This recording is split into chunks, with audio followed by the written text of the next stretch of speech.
Hi అండి. Hello. మన ఆంధ్ర కూరల్లో రారాజైన గుత్తి వంకాయ కూరని ఎలా చేయాలో చూసేద్దాము.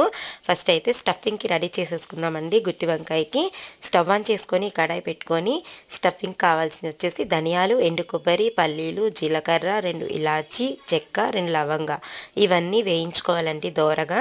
తర్వాత వచ్చేసి ఇవి కొంచెం వేగిన తర్వాత లాస్ట్‌లో నువ్వులు యాడ్ చేసుకుందామండి. గ్రేవీకి చాలా బాగుంటుంది. కావాలంటే గసగసాలు కూడా యాడ్ చేసుకోవచ్చు. నేనైతే నువ్వులు, పల్లీల వరకే వేసాను. తర్వాత చల్లారాక మిక్సీ వేసి పక్కన పెట్టేసుకుందాం. ఇది పౌడర్ అయిన తర్వాత దీంట్లోనే ఒక ఉల్లిపాయ, ఒక టమాటా, కొంచెం ఉప్పు, కారం అయితే యాడ్ చేశానండి.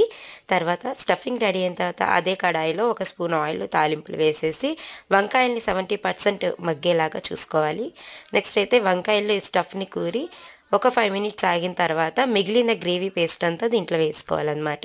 కొంచెం వాటర్ యాడ్ చేసి మూత పెట్టేసి 10 మినిట్స్ ఆగినాక ఇలా అయితే రెడీ అయిపోతుంది గ్రేవీ కర్రీ.